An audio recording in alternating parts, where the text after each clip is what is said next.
How did this dog get in here? Hey, we'll be right back. Oh, we apologize for that. How did that dog even get in here, Alice? You don't know. You're not a friend of yours. You're not a big fan of dogs. Holy cow, that was crazy. We got to find out how that dog got in. But everything is pretty much under control now. Welcome to Spine-Chilling Cinema. Of course, Alice, the co-host with the most. She's a little nervous right now.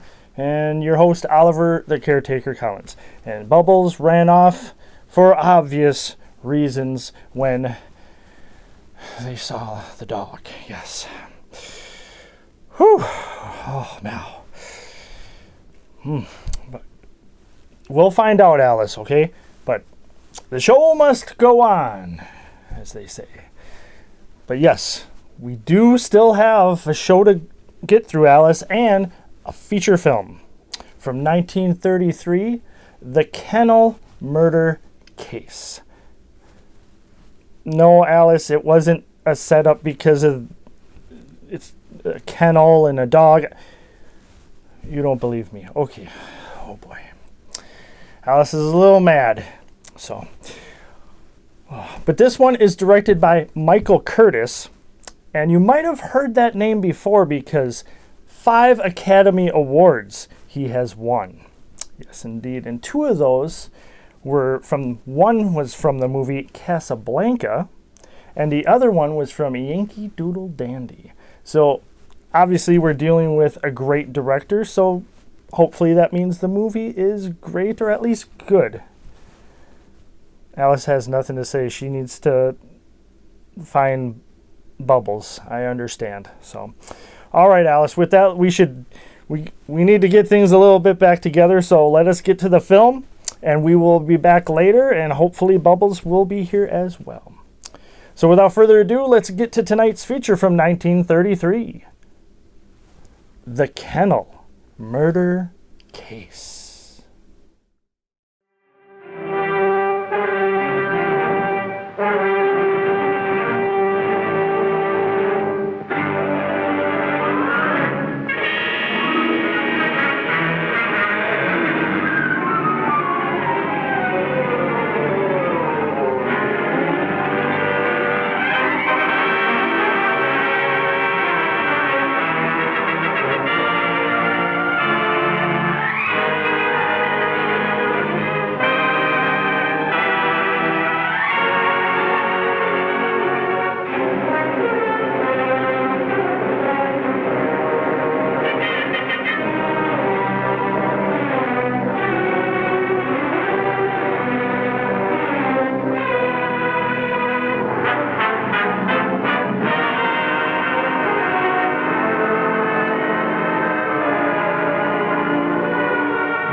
We have ever held with nearly twice as many dogs benched as last year.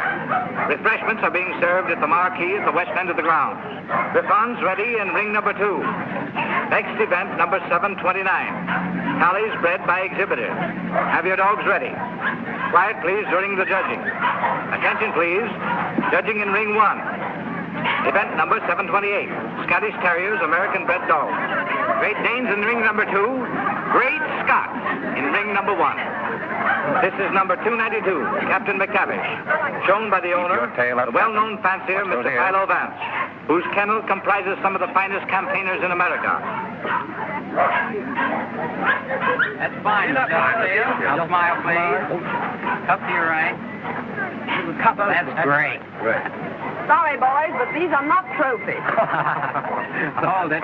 Hold it right there. Thank you. Thank you so much. Mind if we go now? I can stand one dog, but this bedlam is getting on my nerves. Don't be impatient, darling. We'll have plenty of time for dinner.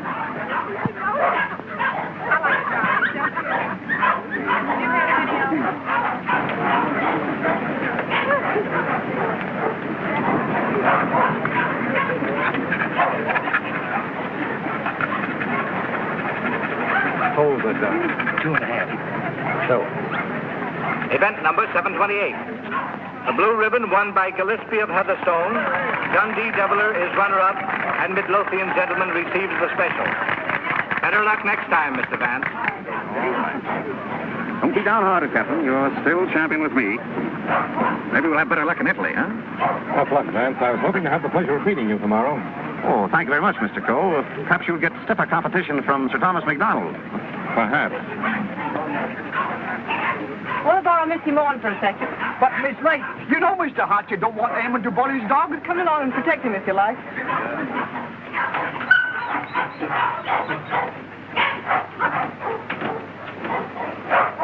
That's enough, Sir Thomas. I wouldn't take off another whiskey. I think you're right, Sandy. Get ready. Hold it. Thanks. There you are, Gilly, laddie. Hello, Hilda. Hello, Tom. Well, what's the idea? Thought we'd do a little private judging. I don't imagine your uncle particularly approve of this. I'm sure he wouldn't. Hold him a minute, Sandy. Let's take a good look at him. All right. Come on, I'll see. Whip your tail.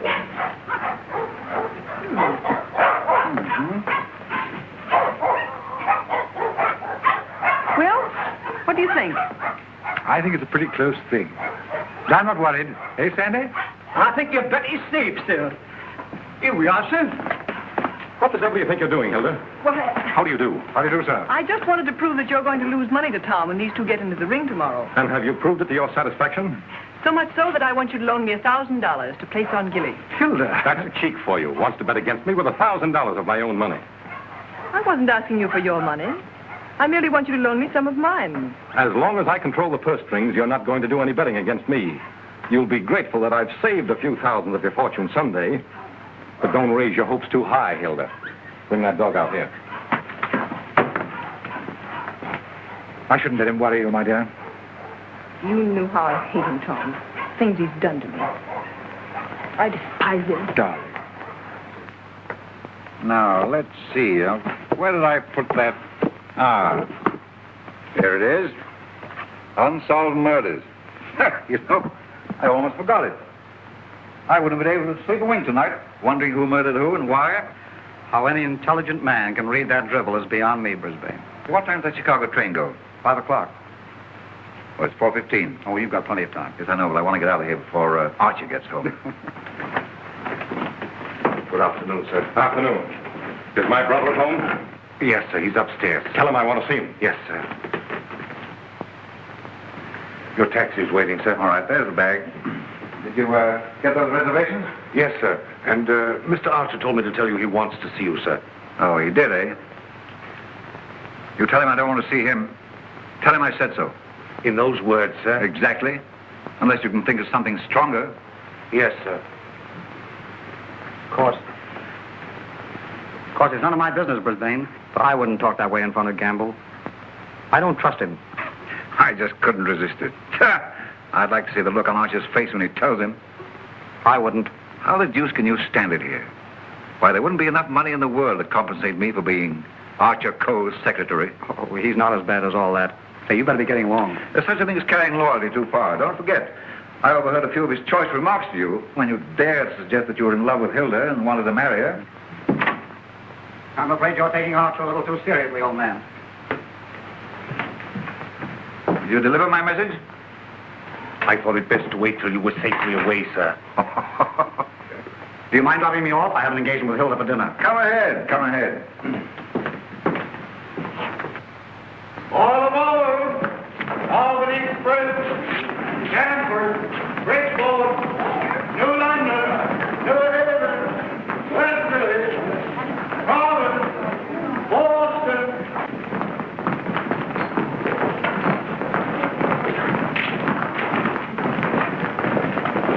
Here is Sir Thomas MacDonald new.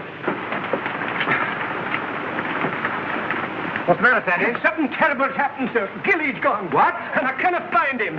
They've taken him off the bench, sir. Well, he couldn't have got loose.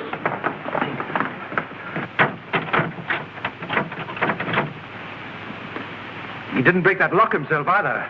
I haven't been away from that dog for 10 minutes all day, sir. I just went into the restaurant to get a wee sandwich, and when I come back, he was gone. Sir Thomas? Yes? I think we found him, sir. Where? Out in the alley, sir.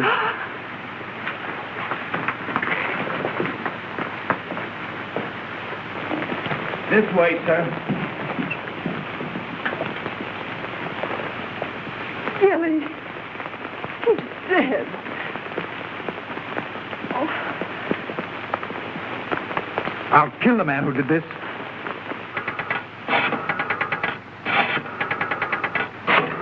Listen, Tom, you mustn't do anything until you're sure, please. I've got my own ideas. Oh, I know Uncle Archer's mean and cruel, but I can't believe he'd do a thing like this.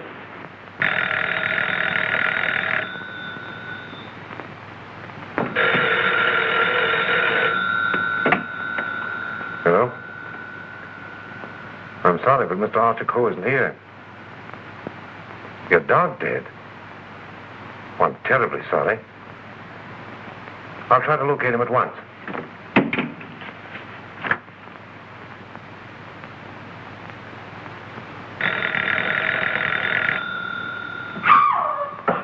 Go away from me, you.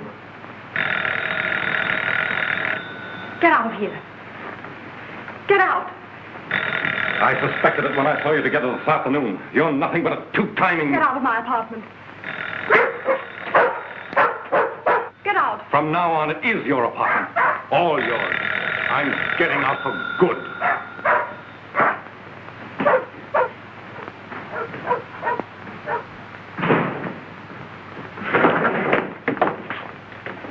Ah, Mr. Coe. My dear friend, Yes, I see you are. Pardon? Yeah. Oh, I am, how do you say it, tanto allegro. I came to see you. I have received a cable from Milan authorizing me to complete the deal for your Chinese collection and confirming the price of $117,000. Means decorations and all that sort of thing from a very grateful government, I suppose. Oh, un momento. But it's no good now, of course. I've changed my mind. Oh, but you have promised me. You can't go back on your word. What would I tell my people? What would I say? Pity you didn't think of this before. You might have been a little more discreet, eh, Grassy? You have signed a contract with me. Too bad for you. It's still at my home, in my safe. Oh, but you will. Most certainly destroy it. Tonight. I'll tell you what I'll do. I'll give you Miss Delafield for nothing.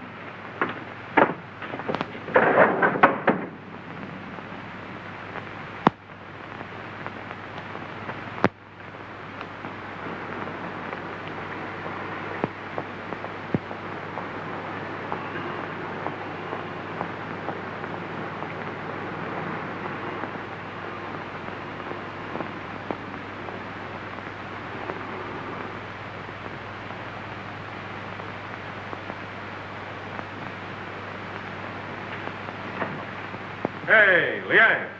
At it again, eh? I was led to believe that the cook's place is in the kitchen. The next time I I have been expecting my dismissal, Mr. Coe. We have served our purpose, these priceless treasures and I. I overheard Mr. Reed saying you were preparing to sell this whole collection. You've been listening at the keyhole, have you? You cannot sell them, Mr. Coe. Do you think I would have dishonored my ancestors, perjured my soul, cheated my own countrymen to acquire these for you? Had I not believed that you would reverence them as I do? That's the worst of your race, a pack of mawkish sentimentalists about your ancestors. I don't need you tonight. Go on, get out. I would suggest you consider most carefully before you sell.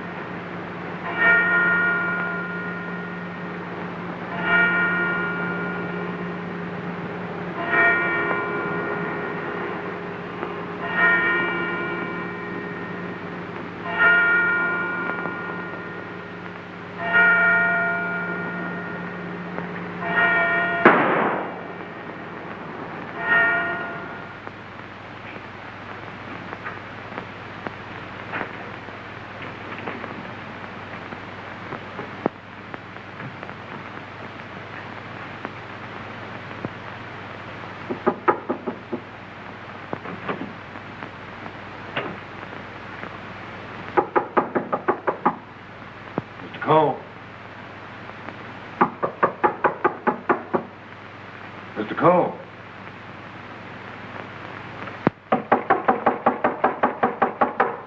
Breakfast, Mr. Coe. Breakfast.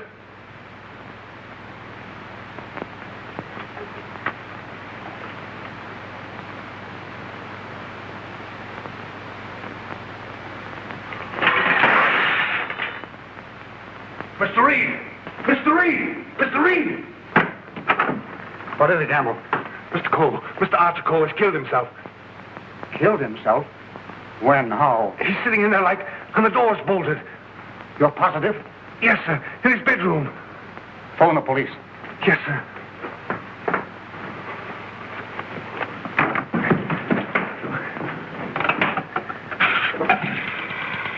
Hello? Give me police headquarters, quick. Homicide, Sergeant Miller speaking. Now, wait a minute. I don't get you. Take it easy. All right, let me get worse.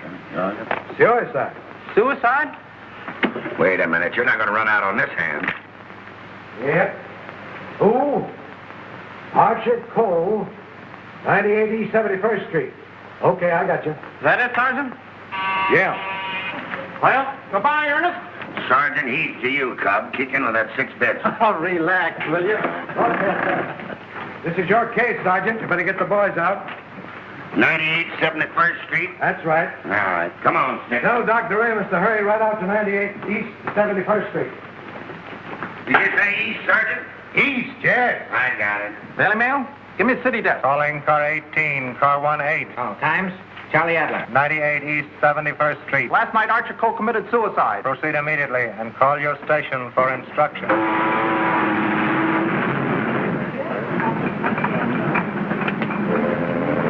Tire and warmer with light to moderate winds for New York vicinity today and tomorrow.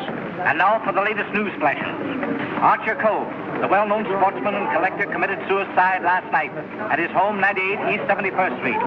His body was discovered by the butler at 8 this morning when he took up a breakfast tray. No reason has been advanced for this action as Mr. Coe was in excellent health and had no financial trouble. No news has been received from the crew of the Is the land phone still connected? Yes, sir. But it will be disconnected in about 2 minutes, sir. Let's see.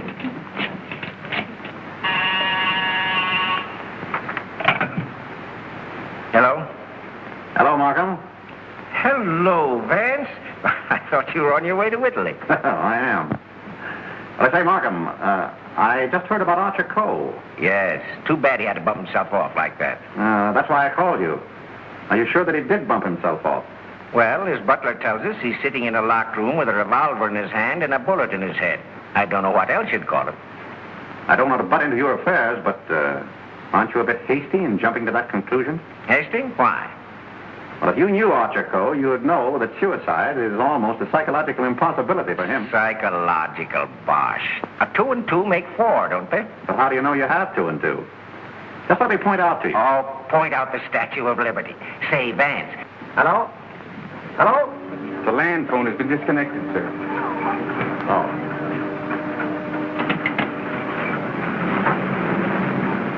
Will you have my luggage brought up? Yes, sir. Steward, just have them send it ashore. I've decided not to sail. Sir? Vance, you've been right about a lot of cases in the past, but I can't help smiling at you getting off that boat and giving up a swell trip all because of a hunch. As a matter of fact, Markham, more than a hunch. Huh? It just so happens that I talked with Archer Coe only yesterday. What? Where? The Long Island Kennel Club. You know, I can't conceive of a man on the verge of suicide being very deeply concerned over winning a championship at a dog show, can you? No. What do you mean? Simply this. As late as yesterday afternoon, Archer Coe was looking forward with the keenest anticipation to winning a blue ribbon from Sir Thomas MacDonald today. Sir Thomas MacDonald. Say, wasn't it his dog that was found dead last night? All right? And Archer Coe found dead this morning. You suppose there might be some connection there? I don't know. But if someone were to try to kill Captain McTavish, I'd probably turn murderer myself, wouldn't I, Captain?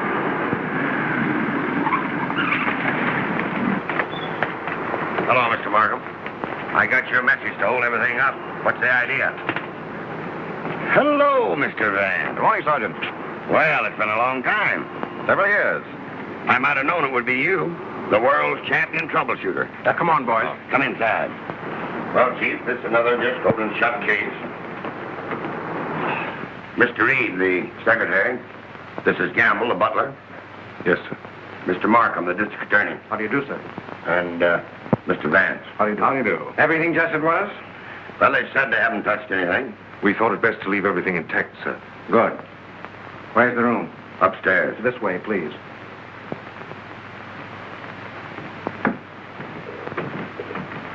You've been in Mr. Coe's service long? About 3 months, sir. And before that? Why, unfortunately, I was unemployed, sir. This is it, sir. Yep, he's there, all right. Just like I told the police on the phone. I tried the door, found it locked, looked through the keyhole, and there he was, dead. I think this is a job for you, Sergeant. Certainly, Mr. Vance.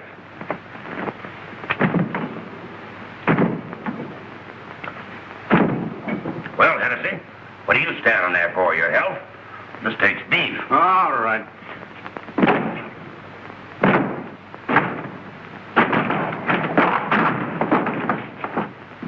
Congratulations, Sergeant.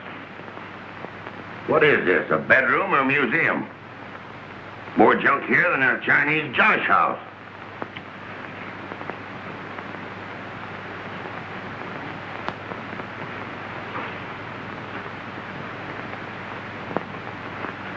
I trust I did the right thing, sir, by not breaking down the door. I realized I could be of no help to him.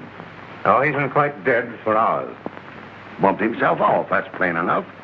Certainly looks that way, Vance. I'm afraid your trip was spoiled for nothing. I think not, Markham. This may prove far more interesting than a trip to Europe.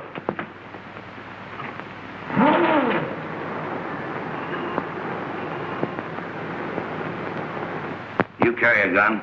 No, sir. You? Yes, sir, but only at night for the protection of the household. Is that it? Why, Come on. No, that was Mr. Archer's. But he always kept it in a desk drawer downstairs. I saw it yesterday morning as I was putting away some papers. Oh, you did, eh? Did Mr. Coe generally keep his windows locked? Why, no, sir. As a matter of fact, he was a great believer in fresh air. Ah, indeed. I wonder if these gentlemen would mind waiting downstairs. Certainly not. I'm sorry we had to damage your door. That's quite all right. It's easily repaired. I'll have it attended to at once, sir. Hennessy, see that no one leaves the house without my permission. All right. It's as plain as the nose on your face. This guy locked himself in here and blew out his brains. I wish I could agree with you, Sergeant. How the devil could it be anything but suicide? It was all very well for you to theorize before we got here, Vance. But now that you've seen this, and there are no signs of a struggle... And the door bolted on the inside, and no means of entrance to the room. Ah, no other means of entrance. How right you are, Sergeant. But we can hardly call a second-story window a means of entrance.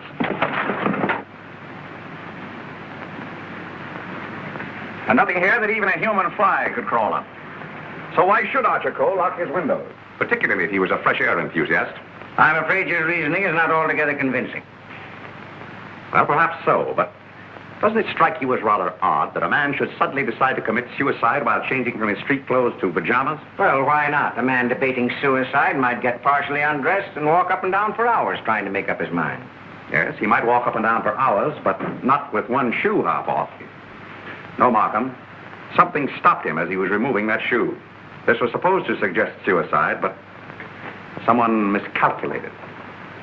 But you can't get away from that bolted door. I wish I could. The way you figure it out, the man was murdered. As soon as the killer is gone, he gets up, goes and bolts the door, plants himself in a comfortable chair with a loaded gun in his hand to suggest suicide. That's a swell theory.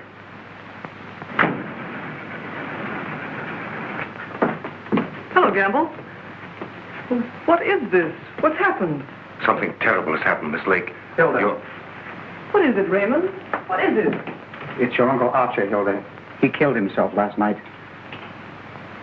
Where? They're upstairs.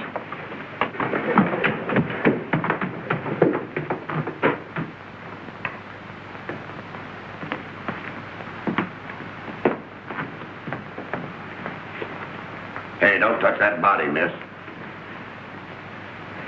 Oh, Mr. Vance. Well, how do you do, Miss Lake? This is Mr. Markham, the district attorney. How do you do? Miss Lake is Coe's niece. I'm sorry, Miss Lake, but you mustn't touch anything until the medical examiner arrives. It's against regulation. Is it also against regulations to tell me what's happened? We arrived only a few moments ago. We found your uncle as you see him. It has every appearance of suicide. I doubt it. Do you know of anyone who would have reason to kill your uncle? Yes, I had for one. Why, Miss Lake? Because he stood in the way of everything I wanted. He made my life miserable because he held the purse strings. And because he was jealous of every man who came near me. I was afraid of him. Oh, the horrible nights I've spent in this house. Are we to accept your comments as a confession of murder, Miss Lake? Look here, Markham, that's ridiculous. Please, Raymond. I think I can handle this situation myself. When we found your uncle, Miss Lake, the door was bolted from the inside. Bolted inside? Oh. Maybe he did shoot himself. Can't you make up your mind? Do you know of anyone else who felt as you do about your uncle? Practically everyone he came in contact with. He was ruthless. He wanted his own way in everything. I imagine there are plenty of Chinese who will be glad to know that his collecting days are over. Ask our cook. I shall. Can you think of anyone else? Well, Uncle Brisbane shared my feelings toward him, I'm sure. Where is this Brisbane guy? Maybe he decided to do something about it. That's impossible. He's on his way to Chicago. He left on the 5 o'clock train yesterday afternoon. He'd be just about getting there by now. Well, you'd probably like to wire him, wouldn't you? Why, yes, of course. Is that all? For the present, yes.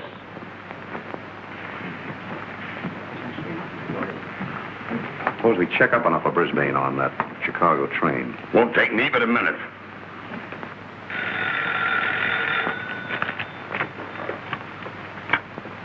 Hello? Come on, Simpkin. Get your feet off the boss's desk and jump down to Grand Central.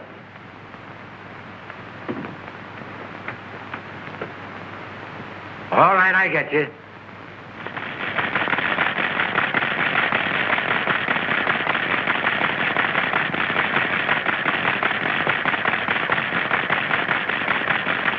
Yes, Mr. Heath. Langham Hotel, Chicago? Yes, sir. I'll rush the call. Hold a while, please. Oh, yes, Mr. Heath.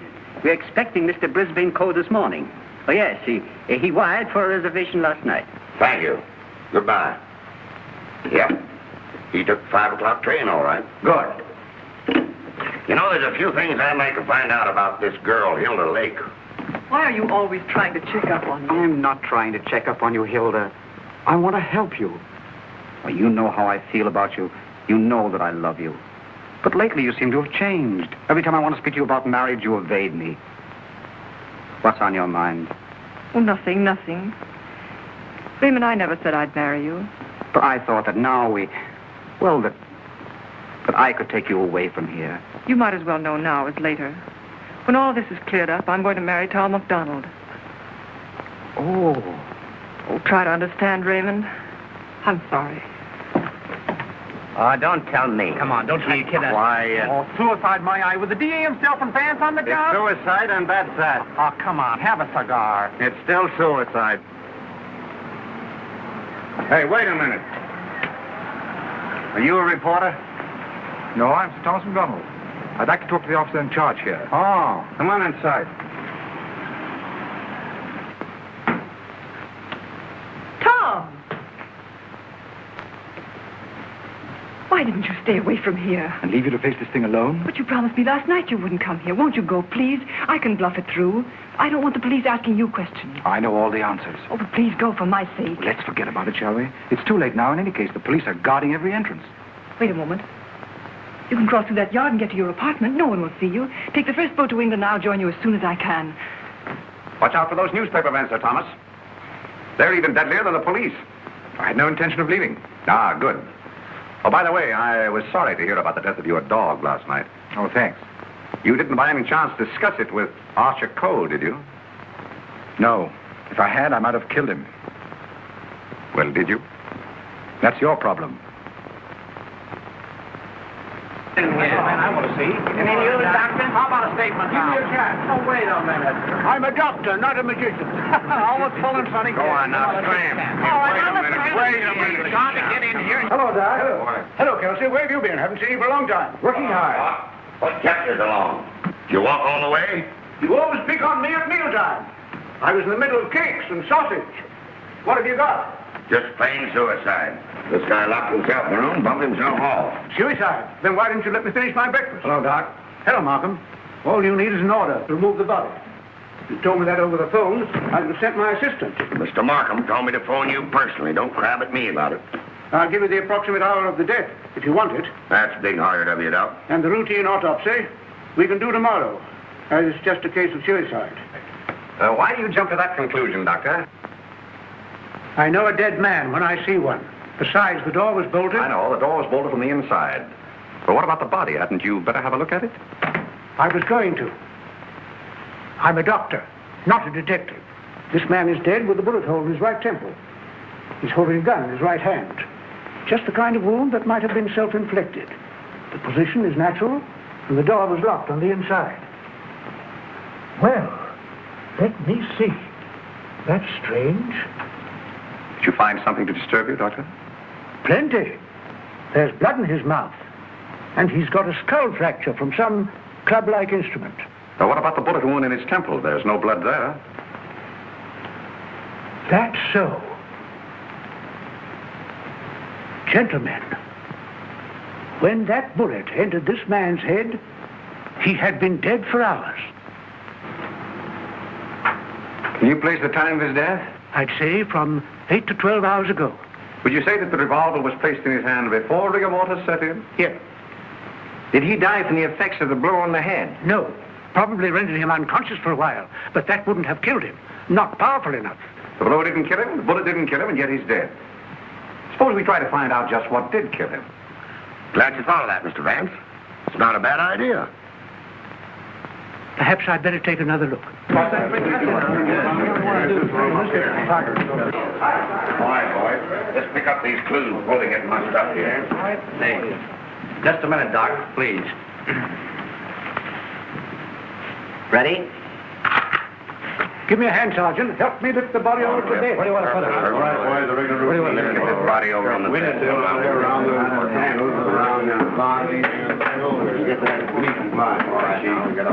Little black powder. Hey, everything up, boys. All right. Yeah, lift him easy. Easy. Very good. There he is. Now then. All right, just a little more that way. All right, That's Sam, for you, Doc. That's it. There couldn't have been much of a struggle. His hair isn't even mussed. Maybe somebody slugged him and then combed his hair. By George. Now I've got it. Stabbed. Below the left shoulder blade. Near the spine. There's no external bleeding. Internal hemorrhage, huh? That's it. What do you think of the suicide theory now, Sergeant? Well, it's slightly complicated for him to shot, slugged, and stabbed himself, particularly in the back. Yes, very complicated. Oh, Markham. Yes. You see, there's no hole in the back of his pajama jacket. So he couldn't have been wearing that when he was stabbed. But get this. There's a hole in the back of his coat and another in his waistcoat, blood-stained. He must have been fully dressed when he was attacked. That lets me out. I finished. I suppose you want a quick autopsy. Yes. Get that body down to the morgue as soon as possible. Good day, gentlemen. Good day. Hey, now, Yes? do you think there's any possible chance of that being suicide? What? All right. Just a fair question, big boy. Go on home and get your hotcakes and sausage. You need the strength. Anything? Yeah. Hurry up with that dead weight. Right. Any report on that wire? Not yet, Sarge.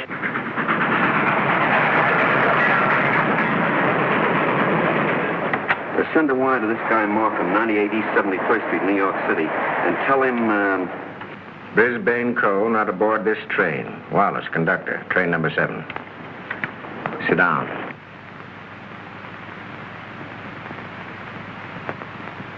What time did Brisbane Coe leave for Chicago? In time to catch the 5 o'clock train, sir. How do you know he caught the 5 o'clock train? I phoned for the reservation, brought him his walking stick and overcoat, and put his bag in the taxi. Did you remain in the house all evening? Why, no, sir. I went out about 6:30. It was a servant's night off. Everyone was out to dinner. Did you notice anything unusual in Mr. Brisbane's manner when he left? Oh, now that you mention it, he was distracted and very irritable. You say you gave him his stick? Yes, sir. What kind of stick? His favorite, an ivory-handled one. He never went anywhere without it, sir. You're quite sure he took that particular stick with him? Positive. I handed it to him myself, sir. Did you see him when he returned here last evening? Returned? Yes. I didn't know he had returned, sir. That whose ivory-headed stick is that hanging over that chair in the hall? I don't know, sir. I swear I don't know. Down. Steady, Gamble, steady. Is this it? Is it? Yes, sir. I can't understand it. I suppose you saw nothing of his bag. Why, no, sir. Well, if he brought his cane back here, what did he do with his bag? Ah, very good, Sergeant. That's just the point. He undoubtedly left it somewhere. But where? I should think the most logical place would be the check room at the Grand Central Station. What kind of a bag was it? Just an ordinary pigskin bag, sir, with his initials, BC, on it. Is that it? Yeah, that looks like it. There's your police department receipt. What time was this check? 4:45. Thanks, pal. Okay. Well, here it is. Put it here. Did you examine the contents? No, I brought it right up here. Now, look, did you find out what time this was checked? Yeah. There you are. 4:45. He must have gone direct from the house to the station. Did the attendant remember who left this? No, he said there were so many of them that most of the time he didn't even notice the people. Well, there's shaving kit, shirt, underwear, socks, collars, slippers. Nothing in there that a man wouldn't ordinarily take with him on a short trip. Except this, perhaps. Unsolved murders. That's a swell book to take to Chicago. That's rather odd, isn't it? Yes, more than that. Gentlemen, the mist is beginning to rise. I think I know at least a part of what happened here last night. How about this? Let's say that Brisbane Coe started for Chicago on a night when he knew that no one but Archer would be at home. He missed his train purposely, checked his bag at the station, and returned here to kill his brother. To make a perfect alibi, he planned to take a later train to Chicago. But something stopped him. And something stopped Archer Coe before he could remove his shoes last night. You see what I mean? Those shoes of Archer's, that bag of Brisbane's, his stick hanging there in the hall, it shouldn't have been there. Wait just a minute. Gamble.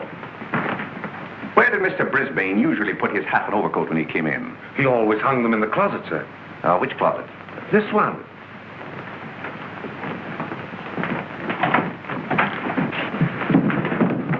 Oh!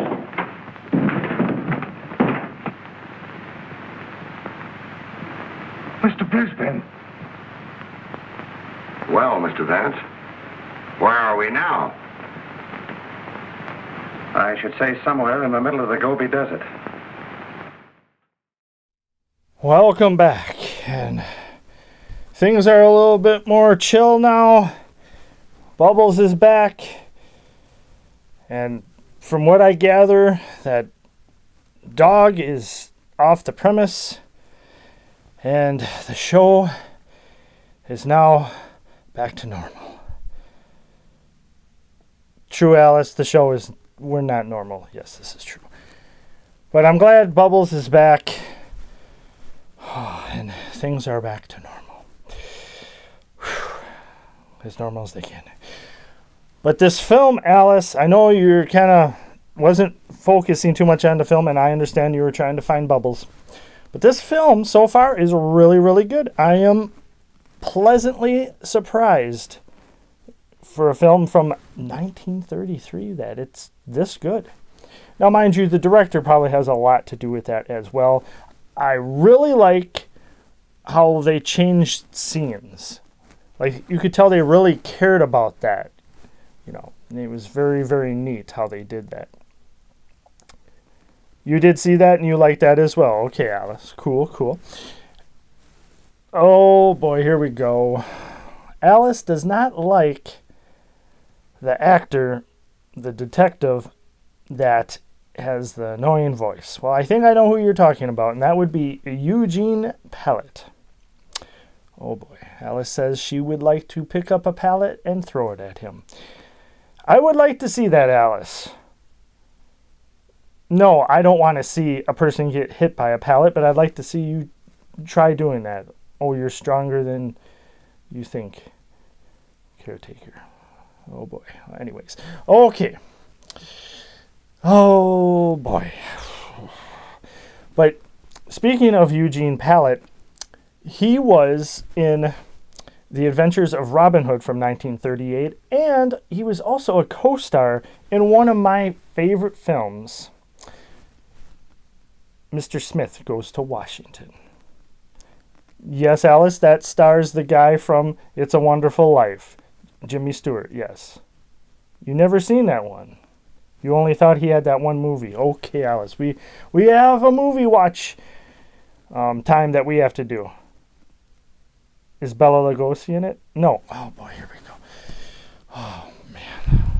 But yes, for a movie from 1933, mystery murder, I am really liking this, and I have no idea who done it. And now with 2 murders, I really don't know. So interesting stuff, and I hope you are enjoying the show, and hopefully that dog does not come back to the show. And I am going to find out, Alice,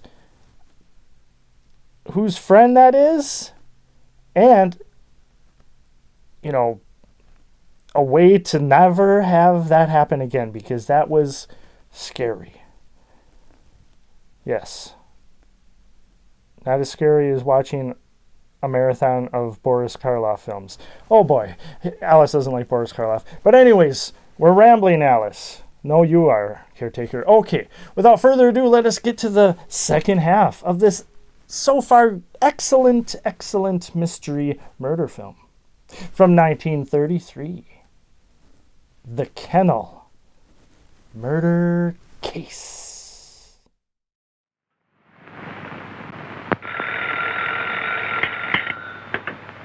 Hello. What? Again? I'm right in the middle of my lunch. First you interfere with my breakfast, then you ruin my lunch. Don't you boys ever eat? No, I'm on a diet. Oh, all right. Hello. All right, I'll attend to that later. Get me the wagon and the fingerprint gang.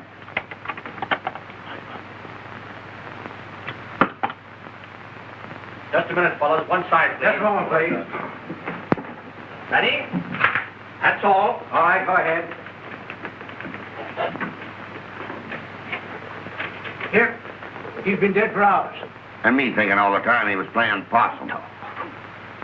Well, there are too many people in the world anyway. Mr. Vance, this is just ordinary junk. I'm afraid so. And I'd rather hope for something important. Which one of the 2 victims died first, Arthur? Archer Coe, I think. This one a little later. And the weapon? Same, sharp and narrow.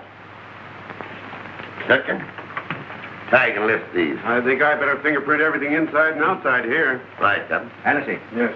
Look for a sharp, narrow weapon. Right. Found something? Why, it looks like fishing tackle. It's tackle, all right, but not fishing. Markham, we're dealing with a shrewd brain. The technique of this crime was very cleverly worked out. But something went wrong. Sergeant, here's your order for the removal of the body. Thanks, Doc. So long. I want food. Well, nobody's stopping you. And if you've got any more corpses, bring them out now, will you? I can't be running up and down here all day. What do you mean running up and down all day with that swell car the city gave you? Oh. Nothing upset the doctor.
Hi, Captain. Going in to take charge? Well, if you hurry up and solve this case, maybe I can go home. Come on.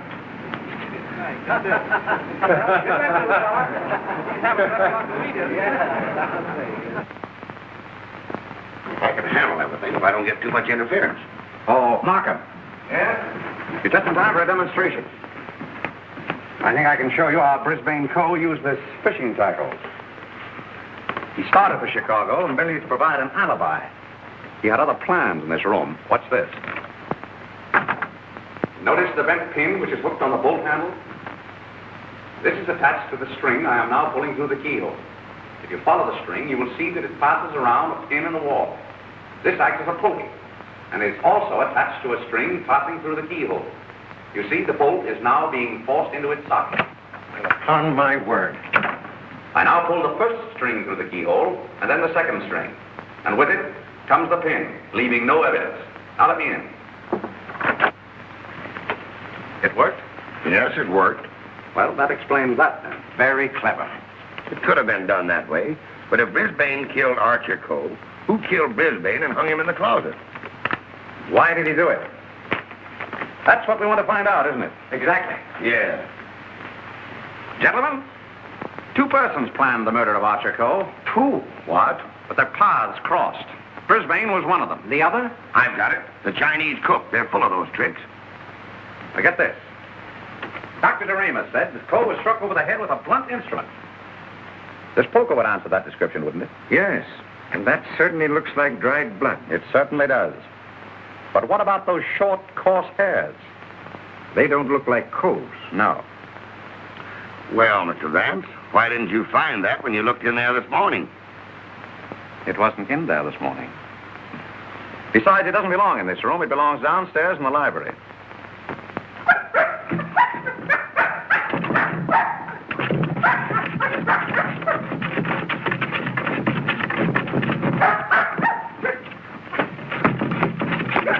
That you, Captain? What's the matter with you? What is it, Captain? What is it, Captain? Are you all down there?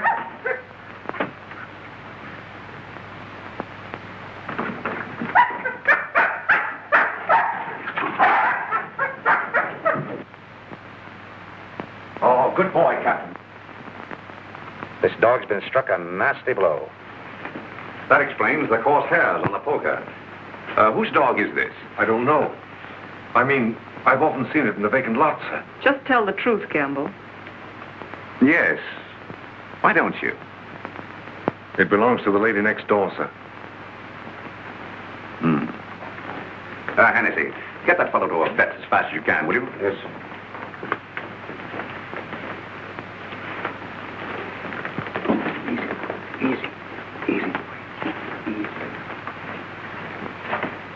Now, Gamble, let's have the name of the lady next door. Doris Delafield. Yes, I'm Miss Delafield. Won't you sit down, gentlemen? Thank you.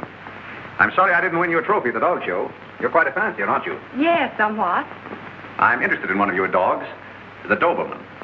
You mean Figaro? I wonder if I could have a look at him. I'm terribly sorry.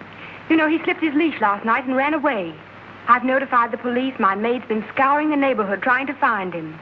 Well, did she inquire at Mr. Coe's house next door? Well, I don't know. You and Mr. Coe have been good friends, haven't you? I know him. Why? Your dog was found in his house this morning, badly wounded. What? Have you any idea how he got there? No. Do you suppose he would follow someone into the house? Well, I hardly think...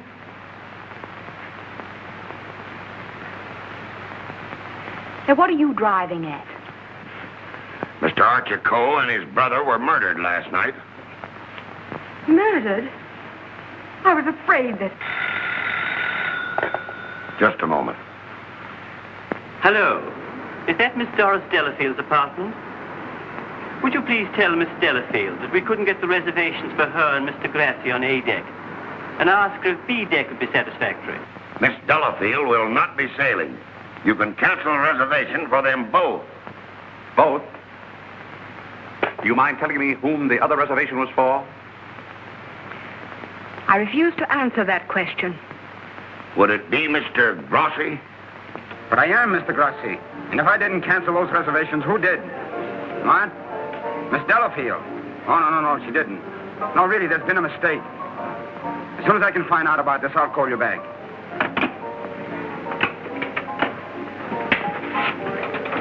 I don't think you'll find Miss Delafield at home just now. And as for the cancellation of your steamship reservations, we regret very much that it was necessary. Who are you? This is Mr. Markham, the district attorney. Oh, I'm honored, but I'm afraid I don't quite understand. It's about this. As a matter of fact, Mr. Coe didn't commit suicide. He was murdered. Murdered? Would you mind coming along with us? Just a little matter of comparing fingerprints. No, not in the least.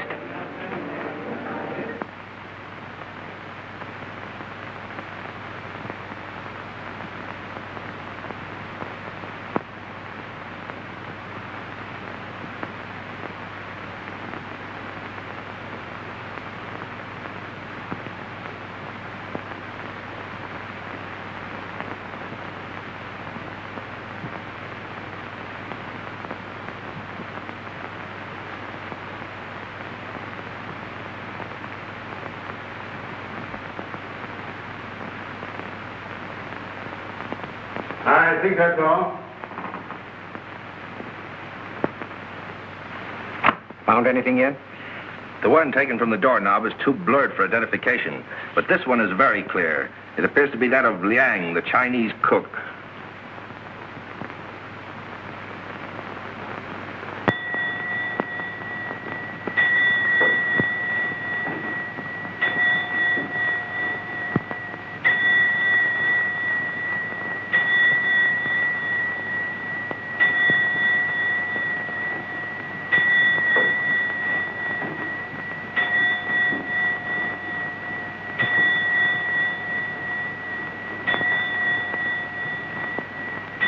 Any luck?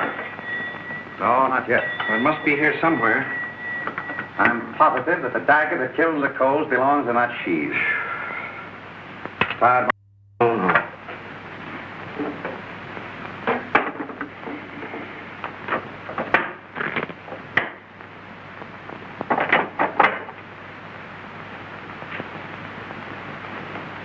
Well.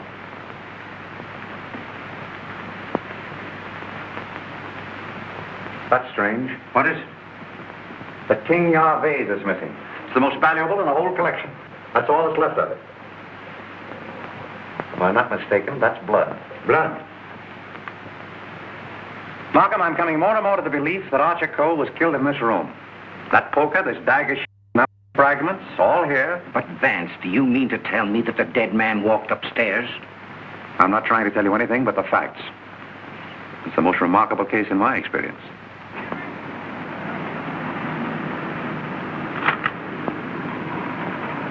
Find anything, Cap? Yes, sir. Plenty.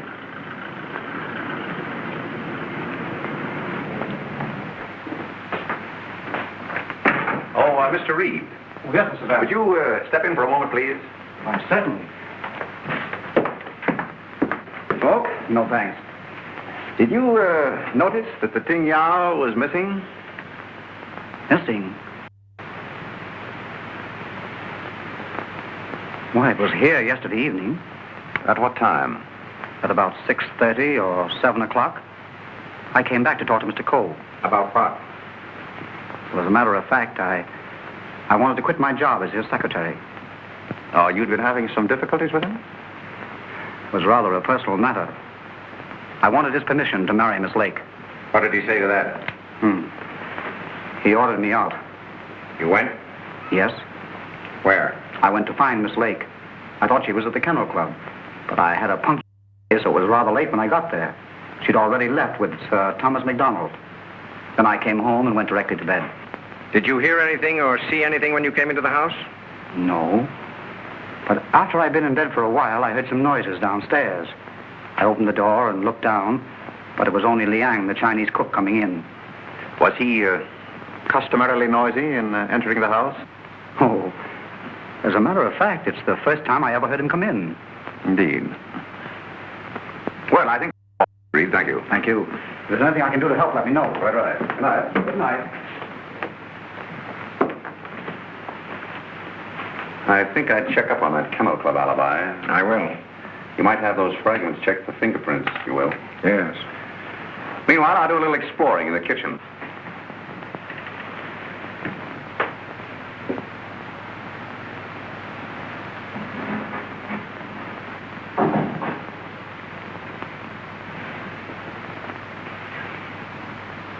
Yeah, Mr. Vance. I thought... Get Markham.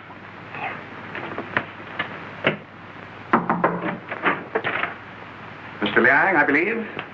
You're the cook. Me cook. You can drop the pidgin English. That isn't necessary with me. Where did you go to school? Columbia University. Ah, that's considerable education for a cook, isn't it? Mr. Coe employed me because I know a great deal about Chinese porcelain. Ah, I see. That's a very lovely piece of ting yao, isn't it? How did it get broken? I don't know, sir. I found the pieces in the wastebasket in the library. You want me, Vance? Oh, yes. See that, Markham? More blood spots on the inside. Apparently, the murderer dropped the dagger in here to hide it, but he dropped it too hard, and the vase broke. When did you find these pieces? This morning. This morning? You're sure it wasn't last night, about o'clock, let us say? No, sir. I did not get in until after midnight. I'm sure Mr. Reed or Mr. Gamble will tell you that. What time did you find the poker? The poker? Yes, the poker. The one you hid in the Chinese chest in Mr. Archer's room this afternoon. But I don't know what you mean. Oh, yes, you do. I was behind the door in that room when you hid it. Let me handle this, Mr. Vance. Are you going to talk? Or do I have to make you? Wait. I'll tell you the truth. Well, spit it out. When I returned to my room here about 8 o'clock last night... Ah, I thought so. I heard angry, muffled voices in the library. Then a dull sound as of someone falling. I stood at my door here and listened. Then I heard footsteps cross the kitchen and go out the back door. And then I walked up the corridor and everything was very quiet. I opened the library door and looked in. The furniture was overturned. The poker was there. The desk was disarranged, and the valuable Tengyu vase was broken. I thought there must be something wrong, so I went upstairs and looked into Mr. Coe's bedroom. He was dead. Fearing that I might be suspected, I went back to the library and picked up the broken pieces of the vase, and together with the poker, I took them to my room. And knowing that you were alone in the house, you were afraid you might be suspected. So you hid the weapons and left. Yes, sir. You returned to the house about midnight and purposely made a lot of noise so as to establish your alibi. Is that right? Yes, sir. All right, then. Where'd you put the dagger? I did not find the dagger. Don't give me that.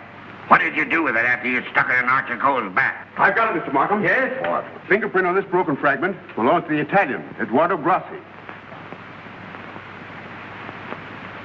Well, Mr. Vance, looks like somebody else miscalculated. Yep, it fits. That doesn't prove anything. What about this?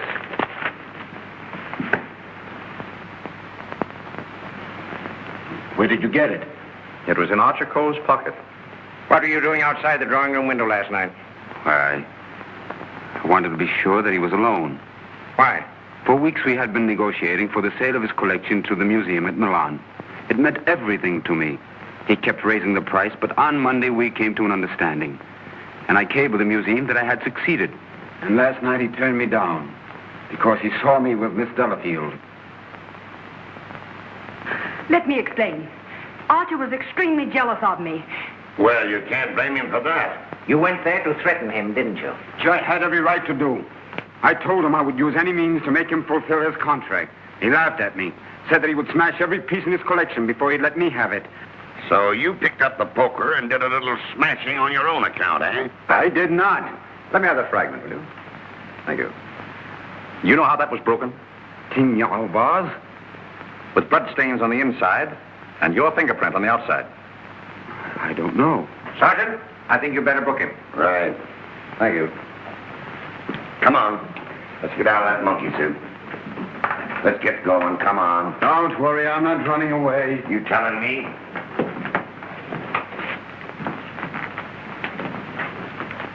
I suspected the Italian all along. Exactly. But why should Grassi also stab Brisbane? And what about the Doberman? You see, Markham, we have nearly all the pieces of the puzzle, but none of them seems to fit. Here we are. This isn't it. This is the basement. I know. Come on. I just want to see where this goes.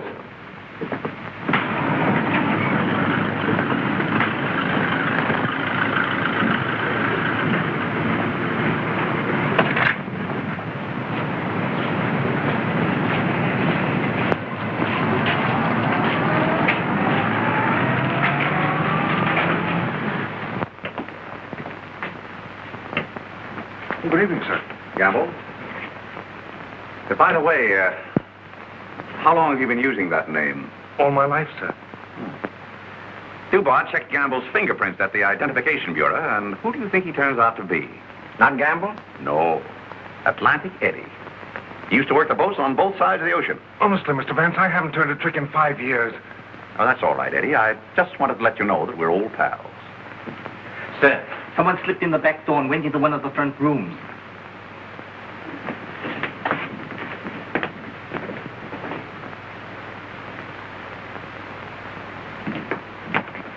Well, Miss Stubblefield, Don't be surprised, gentlemen. I'm used to coming in here like this. you seem to know your way around here pretty well. As the district attorney, you're responsible for this case, aren't you? That's right. Well, I'm tired of detectives. I'm tired of being spied on. All you want to know is who killed Archer Coe, isn't it? Naturally. Well, I did. What? Yes. And there isn't a jury on earth will convict me when they hear my story. You don't believe me, do you? You were wondering this afternoon how my dog, Figaro, could get into this house. Well, he was following me. He was defending me when he was struck. Well, where did you kill Mr. Coe? In his bedroom. What kind of lipstick do you use? Lipstick? What's that got to do with it? Is that yours? Yes, that's mine. While I was struggling with Archer, my bag dropped on the floor and everything spilt out. Won't do, Miss Delafield. It's an old trick. It's not a trick. I didn't realize that you were so fond of Mr. Grassi. Mr. Grassi has nothing to do with it. Take me down to the station. I'll say nothing more until I get an attorney. Help! Help! Help! Help!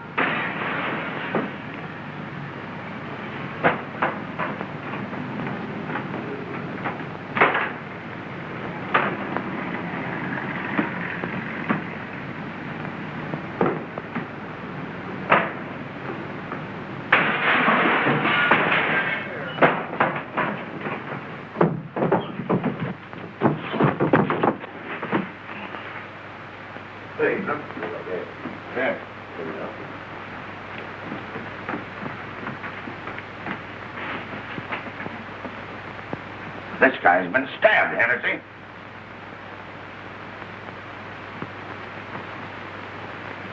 Is this it, Mr. Vance? Yes, that's it. Thank you very much. First you spoil my breakfast. Then you break up my lunch. Now you pull me out of bed in the middle of the night. And this fellow not even dead. Why don't you put that in your report, Doc? Those fingerprints would never pick up on that silk handle. But it fits perfectly. Where did you find it, Sergeant? Under the bed? Congratulations. That's all right, Mr. Vance. 3 crimes with the same weapon, Markham. Tom, what is it? What's happened? I don't know, dear. Somebody stabbed me. Is it serious, Doctor? Oh, no. I gave him 3 grains of sodium amytal to quiet his nerves. He'll be all right. I'd like to rent a room here till they finish this case. Poor darling. I wish I hadn't got you mixed up in all this. You shouldn't have come here. Let me see this through alone. Oh, I won't leave you. Can't we get away from here? We leave tomorrow. Together. Well, what do you think about it, Doc? Well, the thrust punctured the median basilic vein and caused a hemorrhage. Could the wound have been self-inflicted, Doctor? I'm the city butcher, not the detective. Don't bother me with any murders after 3 tomorrow. I'm going to the World Series. Hey, Doc, phone me the score between innings, will you? Get these people out of this. What are they waiting for? We just want to ask you a few questions, Sir Thomas. You say that when you were stabbed, you saw nothing, huh? That's right. It was dark. I heard a noise and jumped out of bed. Somebody threw a chair and just missed my head and struck the window. I shouted for help and ran towards the door. Then I felt a sharp pain in my arm as I lost consciousness. Knife by a ghost. That's a hot one. I think he done it himself. How dare you? That's not fair. Do you know anything about that? Where'd you find it? Under your bed. I never saw it before. Yeah. Like I never saw a pair of handcuffs. You've no right to question him now in this condition. Rather funny.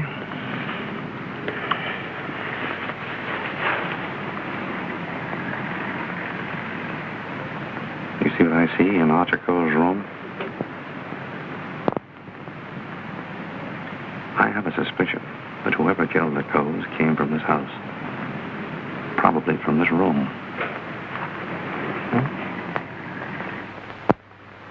Gentlemen, I think I can fit the pieces of this jigsaw puzzle together. Now, here is East 71st Street.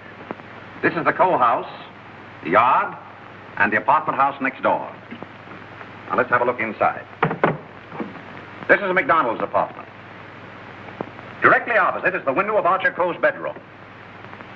Underneath McDonald's apartment is the cozy little nest of Miss Delafield and her temporary guest, Mr. Grassi. This is the elevator, and here are the stairs that lead directly to the back entrance. From there, it's easy to reach the back entrance to the Coe house across the yard. Now, that's the front hall, and here's the library. On Wednesday evening, between 7:30 and 8 o'clock, Archer Coe was sitting alone in that room. Now remember, it was the servants' night off. The killer must have known this when he came in the back door. He was so intent upon what he was planning to do that he must have left the back door open, because from somewhere in that vacant lot came a dog, a Doberman Pinscher, belonging to Doris Delafield. He saw the back door standing open and went in. Meanwhile, the killer was moving along the hall toward the library, making absolutely sure that Archer Coe was alone. He knew exactly where he was going and exactly what he was going to do. He came so silently that it must have startled Archer Coe when he looked up and saw him carefully closing the door. It is my conjecture, gentlemen, that a terrific argument took place. Archer Coe must have struck him, and as he fell back, he picked up the poker as the first weapon that came into his hand. He struck Archer Coe on the head. Coe collapsed across the desk, his hands groping in the drawer of the desk for his gun. Then, in a blind rage of the moment, the killer saw a Chinese dagger. He seized it and stabbed Archer Coe in the back. Coe probably fell to the floor. Meantime, our Doberman Pinscher was coming closer and closer, probably attracted by the sound of the struggle in the library. As the killer opened the door to escape, he saw the Doberman Pinscher in the hall coming toward him. He again picked up the poker as the dog entered the room. True to the instinct of his breed, the dog sensed an enemy. He leaped. The killer struck, and the dog fell, badly wounded. Now he tried to hide the dagger in the Tingya vase. He dropped it too hard, and the porcelain broke into bits. He picked up the dagger again and went out the same way he came in. Meanwhile, Coe slowly regained consciousness and pulled himself to his feet. You remember, gentlemen, that Dr. Doremus said Coe died of an internal hemorrhage. And that is the key to the whole situation. Archer Coe, already a dying man, walked upstairs. And what is even more terrible, he did not know that he had been stabbed. He went to his room and, feeling a little faint probably, he removed his coat and vest and hung them in the closet where we found them. He put on his pajama top and went to the window and raised the shade. Can you imagine the killer's emotions when from someplace in the apartment house across the vacant lot, he looked over and saw the man he thought he had killed standing there at the window? He knew then that he had to go back and complete his job to save himself. Feeling very faint by now, Archer Coe went from the window to the chair beside his desk, where he sat down. There, he started to remove his shoes. You remember just how we found him.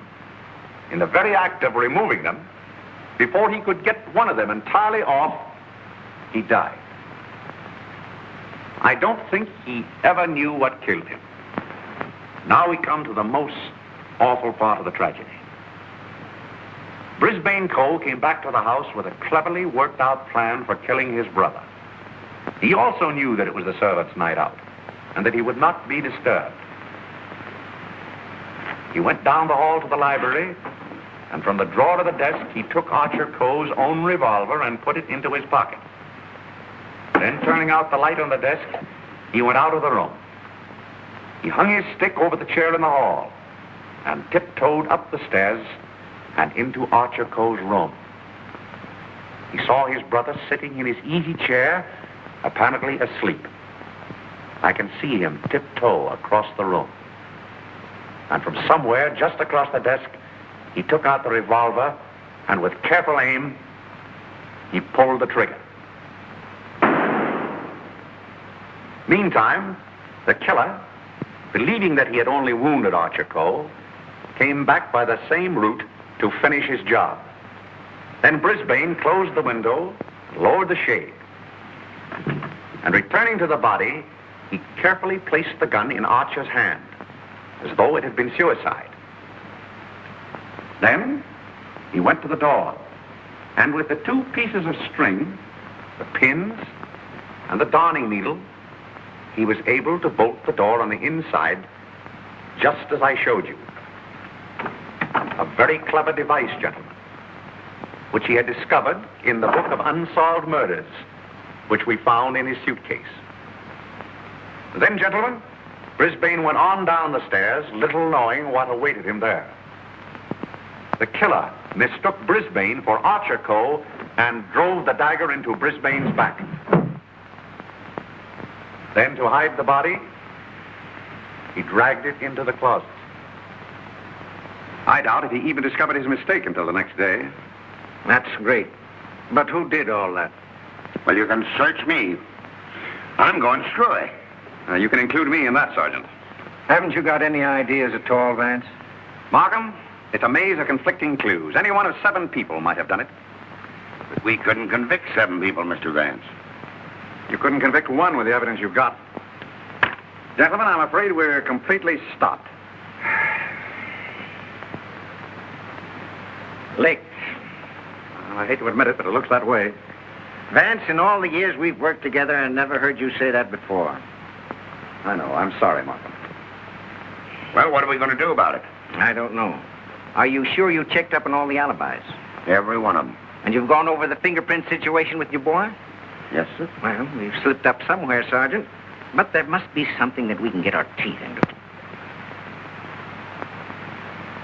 Markham, I suggest that you dismiss this case. What? Dismiss it? Yes, turn all the suspects loose. I can just see all the newspapers in this town screaming for a new district attorney. Well, we can probably cover you up all right, Mr. Markham. I've said it was suicide all along. Yes, I know. We could put that solution on it, but I hate to do it. All right, Sergeant. Go ahead. Turn him loose. Turn him loose? Yes. Well, Mr. Vance, this is once we're both stuck. When you give up, Vance, I'm sunk. Oh, I haven't given up. I have another idea. Huh? If it works, I'll have your killer for you in half an hour. I'm going to arrange a little meeting with him now. What? But you let me dismiss all the suspects. Yeah, that's just what I wanted you to do.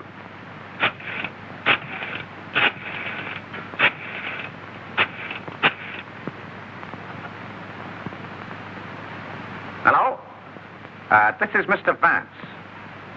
I hope I haven't disturbed you. I wondered if you'd do me a little favor. Mr. Markham. Yes. Can I see you a minute? That suicide story might work all right for Archer Coe, but I forgot all about Brisbane. Well, never mind about that now. Just release the suspects as I told you. All right. That's it. Yes? That's right. At 4:30. And just get him into an argument. Oh, I'll have him with me. I'm depending on his instinct. That's right. Thanks.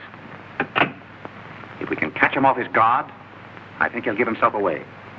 Come on, Markham. We've got to get there before 4:25. Mr. Vance. They're in the library now. Oh, darling, let me help you. All right, Gracie.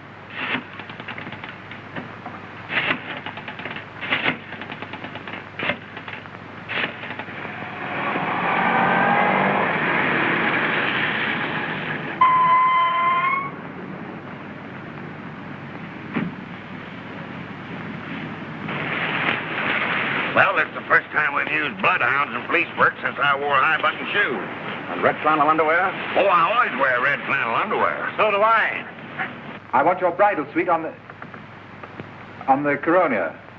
They're sailing at midnight. That's right. Thank you. Sailing at midnight. Lady MacDonald. Is it the title that dazzles you so much? Or is it the fortune she'll inherit that makes her so attractive, Sir Thomas? Raymond, are you crazy? It isn't the first time a fortune has bought a title. It so happens I'm not in need of a fortune. Possibly you are. Raymond, you've no right to interfere this way. No right? Well, I'll take that right. You think you're both sailing at midnight? Well, it won't work. You're going all right, Sir Thomas, but you're going alone. Really? Yes, and you're going now, or else...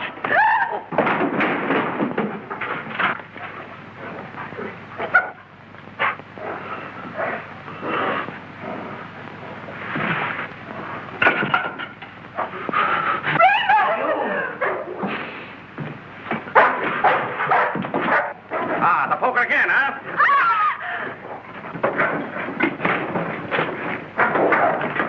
Take him off! Take him off! No!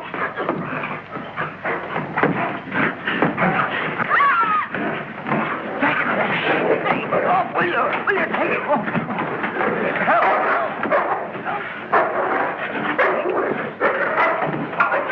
Here, hold him. Why did you kill Archer Coe? Why did you kill him? I didn't mean to kill him. But you did, eh? I tell you, I didn't mean to kill him. He struck me when I told him I wanted to marry Hilda. And I lost my head. I hit him with a poker. I don't remember anything after that. What about Brisbane? It was a terrible mistake. And MacDonald? I still would kill him if I could. There's your man, Sergeant. You made a fatal mistake, Reed, when you reached for that poker. Somebody swiped my bracelets. You dropped them in the pantry. Oh. All right, Hennessy. Take down booking. I want to thank you very much for your cooperation. Not at all. It was Sir Thomas I telephoned from your office, Markham. He very cleverly helped us stage this little scene. We have to thank the dog for the rest. Well, we did it again, Mr. Vance. Congratulations, Sergeant. Thank you.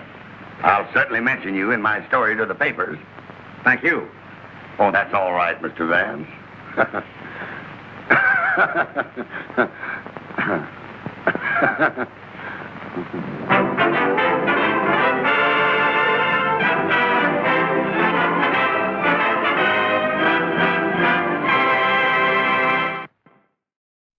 And that was the Kennel Murder Case from 1933.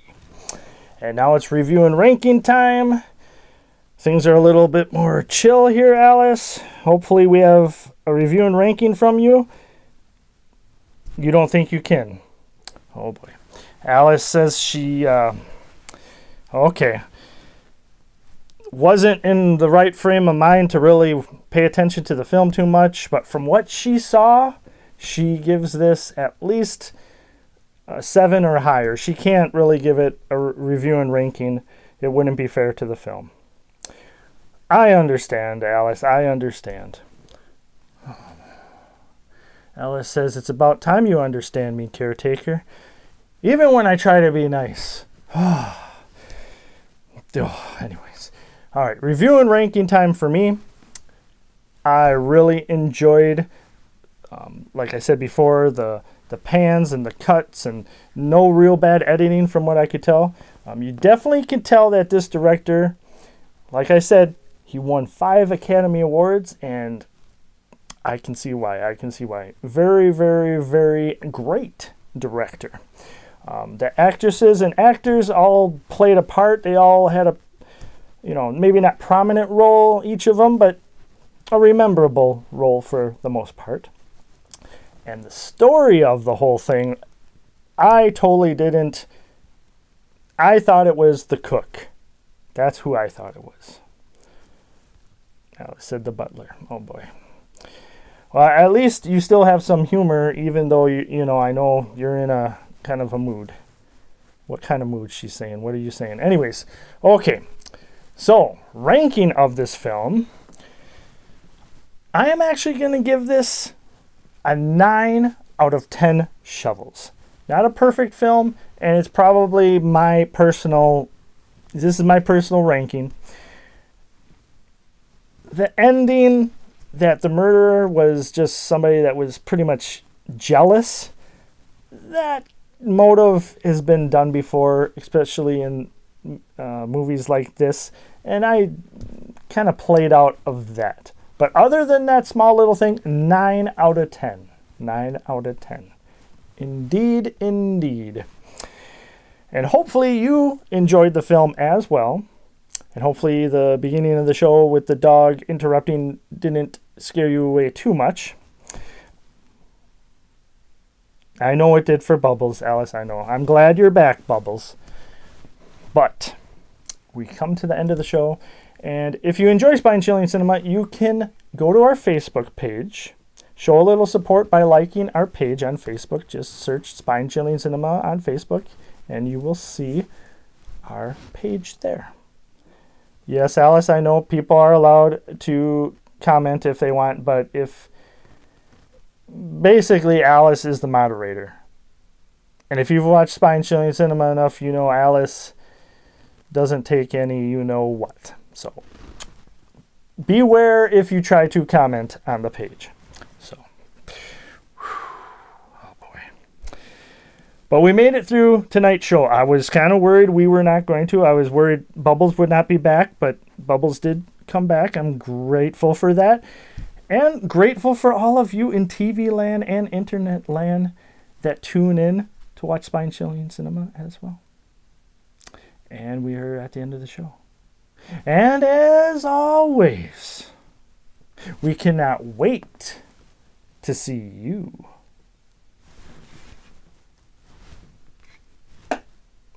again.